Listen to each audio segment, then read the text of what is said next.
नमस्कार बच्चों, आज हम लोग पढ़ेंगे कक्षा 11 की जीव विज्ञान, जिसके अंतर्गत लेसन चल रहा था मानव में उत्सर्जन। अर्थात हम लोग पढ़ रहे थे मानव फिजियोलॉजी।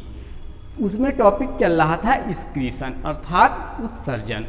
तो आज का जो टॉपिक है उत्सर्जन का शरीर क्रिया विज्ञान अर्थात मूत्र फार्मेशन अर्थात यूरिन फार्मेशन आप कह सकते हैं। तो हम लोग इसमें देखेंगे कि यूरिन का निर्माण किस प्रकार होता है, क्योंकि मानव के अंदर जितने भी लिविंग ऑर्गेनिजम्स हैं सभी में बहुत सारी वाइटल एक्टिविटी होती रहती हैं। वाइटल एक्टिविटी के दौरान बहुत से हानिकारक पदार्थों का निर्माण होता है।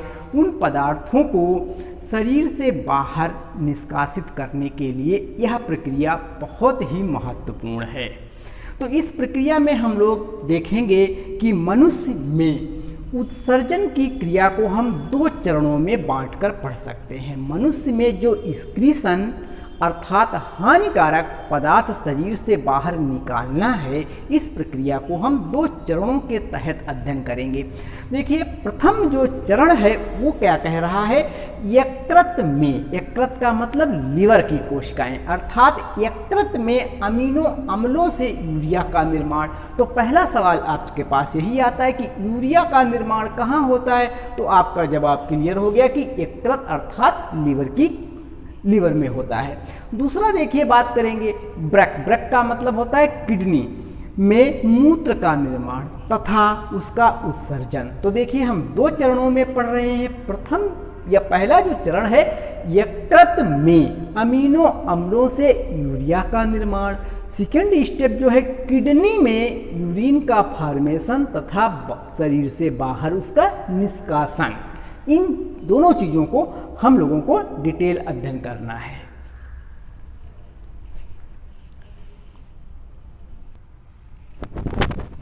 आइए अब आगे देखें। और तो हम आगे बात कर रहे हैं कि यकृत द्वारा यूरिया का निर्माण, जो यकृत कोशिकाओं में यूरिया का निर्माण हो रहा है, इसको फर्दर हमने दो टुकड़ों में बांट दिया, अर्थात दो चरणों में इसको भी बता रहे हैं।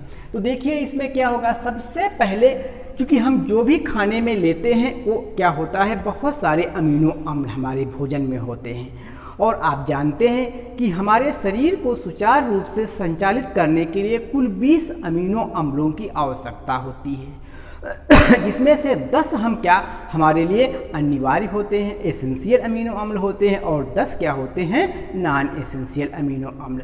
अर्थात 10 जो है हम क्या करते हैं, भोजन के द्वारा लेते हैं, और 10 हमारी बॉडी स्वयं सिंथेसाइज करती है। कुल इस प्रकार से 20 अमीनो अम्ल होते हैं। ये अमीनो अम्ल टूटेंगे जब ऑक्सीजन मिलेगी, और तभी आपके पास क्या होगा, अमोनिया का निर्माण होगा। तो आइए देखते हैं। तो हमने सपोज दैट मान लिया, कुछ समय के मान क्या लिया, ये एक अमीनो अम्ल लिया है जिसका नाम एल्निन है। एल्निन ये अमीनो अम्ल है। जब ये ऑक्सीजन के साथ रिएक्ट करता है तो क्या बनाता है, पाइरुविक अम्ल, और क्या बना देता है, अमोनिया। देखिए ऊपर लिखा क्या गया है, ऑक्सीडेटिव डीएमिनेशन। ऑक्सीडेटिव का मतलब है ऑक्सीजन मॉलिक्यूल का जुड़ना, ऑक्सीजन का एसोसिएशन हो जाना। डीएमिनेट का मतलब अमीनो अम्ल का ब्रेक डाउन होना, ब्रेकिंग ऑफ अमीनो अम्ल, देन फॉर्मेशन क्या हो जाएगी, अमोनिया। तो आप ऐसे समझ सकते हैं कि एल्निन जो अमीनो अम्ल था, जब ऑक्सीजन की उपस्थिति होती है तो आपके पास क्या, पाइरुविक अम्ल और देखिए अमोनिया का निर्माण कर देता। अगर और ज्यादा हम सैचुरेटेड ऑक्सीजन दे दें, अर्थात ज्यादा अमाउंट ऑक्सीजन दे देंगे, तो इस अमीनो अम्ल का कंप्लीट ऑक्सीडाइजेशन हो जाएगा। क्या, कंप्लीट ऑक्सीडाइजेशन होगा। देन प्रोडक्ट फॉर्म क्या होगा, 6 molecules of the CO2 and 4 molecules of waters and 2 molecules of the ammonia तब भी बनेगी। तो इस प्रकार देखिए अमोनिया का निर्माण कहाँ पर हो रहा है, यकृत कोशिकाओं के अंदर हो रहा है। इससे पहले हम लोगों ने पहले चरण में बात किया कि यकृत की कोशिकाओं में यूरिया का निर्माण होता है। तो यूरिया तो बाद में बनेगी, लेकिन उससे पहले अमोनिया बनेगी। तो देखिए हम लोगों ने इसमें ऑक्सीडेटिव डीएमिनेशन प्रोसेस के द्वारा क्या होता है, लीवर कोशिकाएं अमोनिया को मुक्त करती हैं। ये स्टेप पढ़ा। अब इसका सेकेंड पार्ट देखेंगे।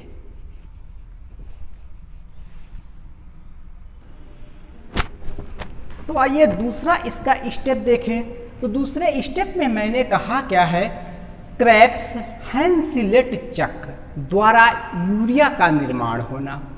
क्रेब्स हैंसेलिट चक्र के द्वारा यूरिया का निर्माण। तो यहाँ पर क्या होता था, देखिए यकृत कोशिकाओं में आपने देखा अमोनिया बन चुकी थी ना, तो यकृत कोशिकाओं में अमोनिया से यूरिया NH2CO NH2 का मतलब क्या हुआ, यूरिया भी बनता है।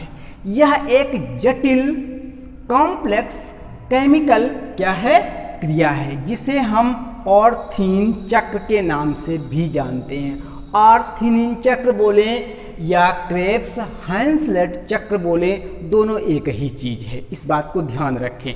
सवाल कई बार इस नाम से भी आ जाता है, ऑर्थिन चक्र पूछा जाए या क्रेब्स हैंसेलिट चक्र, किससे क्या होता है। तो आपने देखा यहाँ पर अमोनिया से यूरिया का निर्माण, अमोनिया से यूरिया का निर्माण इसी चक्र के द्वारा या इसी प्रक्रिया के द्वारा होता है।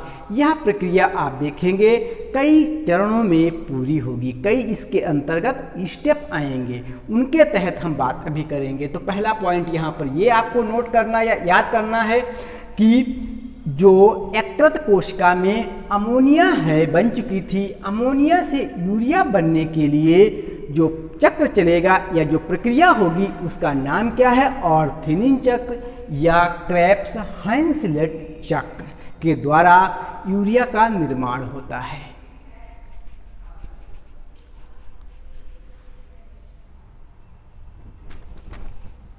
आइए अब हम लोग देखें और इसको समझने का प्रयास करें।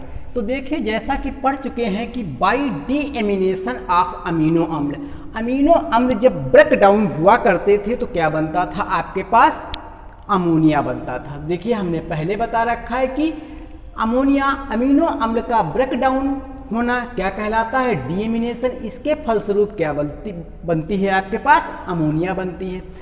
बाई मेटाबॉलिज्म ऑफ कार्बोहाइड्रेट, जो भी हम भोजन करते हैं उसके बाद जो शोषण होता है उसके थ्रू क्या बन जाती है, CO2 अर्थात कार्बन डाइऑक्साइड। तो ammonia and carbon dioxide both जो है ये क्या करते हैं, दोनों एसोसिएट करते हैं अर्थात आपस में कंबाइंड हो जाते हैं। उस समय एक एंजाइम खास काम करता है जिसका नाम क्या है, कार्बामाइलेज phosphate, carbamyl phosphate synthetase enzyme. ध्यान दें, कार्बामाइल फास्फेट सिंथेटेज एंजाइम जब इन दोनों के साथ अमोनिया और CO2 के साथ एसोसिएट होता है उस वक्त प्रोडक्ट आपके पास बन जाएगा कार्बामाइल फास्फेट बनेगा, ये आपके पास प्रोडक्ट। और साथ में इस प्रोसेस को कंप्लीट होने के लिए कम से कम 2 ATP की रिक्वायर होती है, अर्थात यह एनर्जी कंज्यूमिंग प्रोसेस है। क्या है, एनर्जी कंज्यूमिंग। ये एनर्जी आएगी कहाँ से, इसीलिए मैंने लिख रखा है मेटाबॉलिक, आप जो मेटाबॉलिज्म कार्बोहाइड्रेट जो भी आप भोजन खाएं उस भोजन का पाचन होगा, अर्थात वो पूरा सिस्टम कहाँ चला जाएगा, क्रेब्स चक्र के द्वारा जो ऊर्जा प्राप्त होगी उस ऊर्जा का यहाँ पर यूज हो जाएगा। तो पहले आप इतना सा स्टेप समझने का प्रयास करें जो भी आपने भोजन इंटेक किया उसमें बहुत सारा कार्बोहाइड्रेट है, उस कार्बोहाइड्रेट से ऊर्जा आपको फ्यूल मिल गई और वहाँ से बाई प्रोडक्ट के रूप में आपको CO2 भी मिल रही है। साथ में देखिए जो अमीनो अम्ल भोजन में आपके थे ये ब्रेक डाउन होकर के क्या अमोनिया बनाते हैं, तो अमोनिया और CO2 दोनों मिल करके मिल जाते हैं तो आपके पास प्रोडक्ट बनता है कार्बामाइल फास्फेट बनता है। इसके लिए एंजाइम कार्बामाइल फास्फेट सिंथेटेज एंजाइम जो होता है वो बनाने में क्या हेल्प करता है। साथ में 2 ATP अणुओं की भी रिक्वायरमेंट होती है। अब देखिए आगे बात क्या होता है, आगे बात ये होती है कि ऑर्थिनिन जो कंपाउंड बना होता है वो कार्बामाइल फास्फेट के साथ एसोसिएट अर्थात जुड़ जाता है। जुड़ करके देखिए ऑर्थिनिन ट्रांस कार्बामाइलेज एंजाइम्स, तो देखिए ऑर्थिनिन ट्रांस कार्बामाइलेज एंजाइम ये कन्वर्ट कर देते हैं सिट्रुलिन में।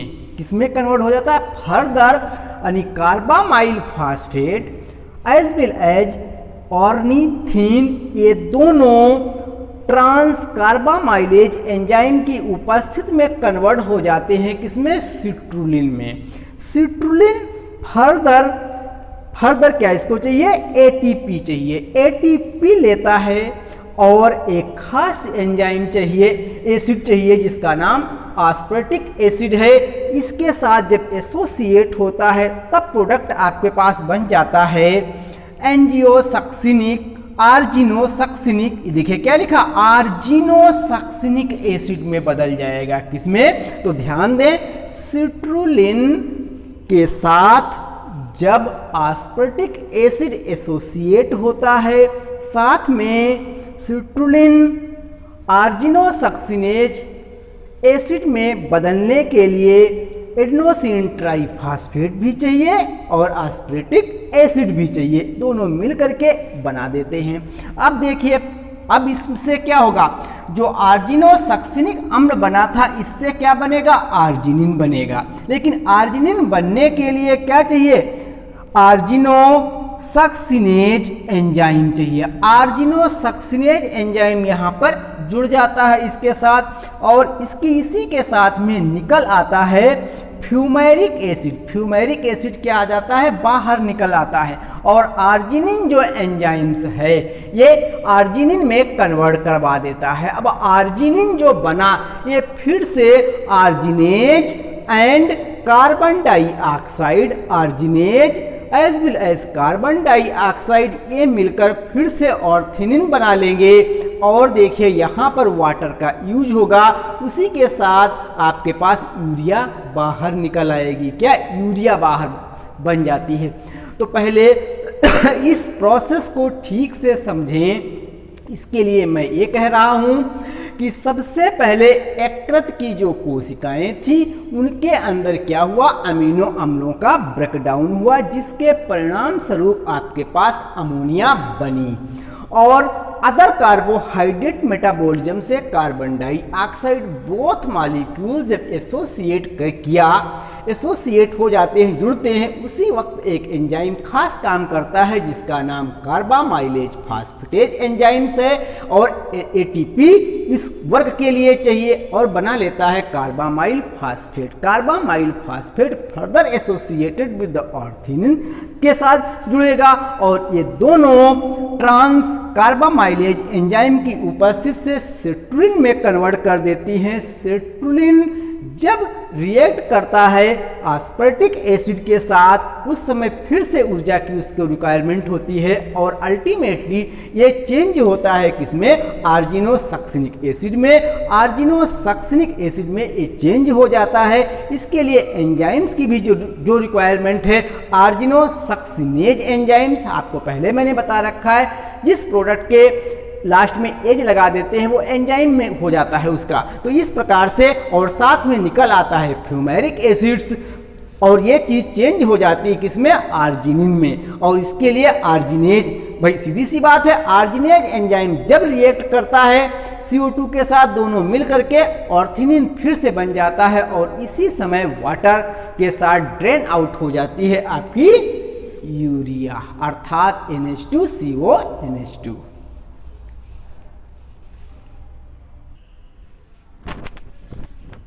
आइए देखिए जो हम लोगों ने पढ़ा उसकी थोड़ा सा समराइज टर्मिनोलॉजी को एक बार रिवाइज करते हैं। तो देखिए हमने बात किया था कि ऑर्थिनिन चक्र के अंतर्गत अमोनिया तथा यूरिया से एटीपी की उपस्थिति में, देखिए अमोनिया तथा CO2 से एटीपी की उपस्थिति में कार्बामाइल फास्फेट बनता है। तो पहले आपने जाना यही था, कार्बामाइल फास्फेट बनता है। अब देखिए यह ट्रांस कार्बामाइलेज, यह ट्रांस कार्बामाइल फास्फेट जो बना, यह ट्रांस कार्बामाइलेज एंजाइम की उपस्थिति में ऑर्निथीन से क्रिया करके सिट्रुलिन बनाता है। सिट्रुलिन बनाता है। बात एकदम याद होनी चाहिए कि सबसे पहले अमोनिया CO2 एटीपी की उपस्थिति में कार्बामाइल फास्फेट बना। कार्बामाइल फास्फेट फर्दर एसोसिएट हो जाता है ट्रांस कार्बामाइलेज एंजाइम की उपस्थिति में और आर्थिनिन से क्रिया करके सिट्रुलिन बना लेता है। सिट्रुलिन तथा आस्पर्टिक अम्ल सिट्रुलिन तथा आस्पर्टिक जो अम्ल था एटीपी की उपस्थिति में आर्जिनोसक्सिनिलिक अम्ल बनाते हैं और इससे एंजाइम की उपस्थिति में आर्जिनिन तथा फ्यूमेरिक अम्ल बनता है, जो भी आपने चक्र में देखा है। आर्जिनिन से आर्जिनेज एंजाइम की उपस्थिति में ऑर्निथीन तथा यूरिया बनता है। तो आपने देखिए जिस प्रकार से चक्र के अंतर्गत आपने समझा, एकदम वैसे ही यहाँ पर रिटर्न में भी दिया गया है मैटर। अब जो यूरिया बना इसको क्या करेंगे, यूरिया रक्त परिसंचरण अर्थात ब्लड सर्कुलेटरी सिस्टम के द्वारा किडनी में पहुंचाया जाता है। किडनी में क्या हुआ, पहुंच गया। अब क्या होगा, और मूत्र के रूप में निष्कासित कर दिया जाता है। तो इस प्रकार से यूरिन के द्वारा शरीर से बाहर कर दिया जाता है। तो देखिए इस टॉपिक के अंतर्गत आपने यह जाना कि किस प्रकार से यूरिया का निर्माण हमारे शरीर में होता है और कैसे बाहर होता है। तो यूरिया निर्माण कहाँ होता है ये आपने जाना। अब किडनी के द्वारा किस प्रकार से यूरिया शरीर से बाहर की जाती है, इसको भी हम लोग यूरिन फॉर्मेशन की किडनी के अंदर जो प्रोसेस है उसके अंतर्गत के वीडियो में अध्ययन करेंगे। तो आशा और विश्वास है कि यह टॉपिक आपको समझ में बिल्कुल आएगा। इसको एक दो बार देखें, आप इस मैटर को पढ़ें, फिर से चक्र को देखें, अपने आप समझ में आ जाएगा। अब हम अगले वीडियो में मिलेंगे इसी के साथ। जय हिंद, जय भारत।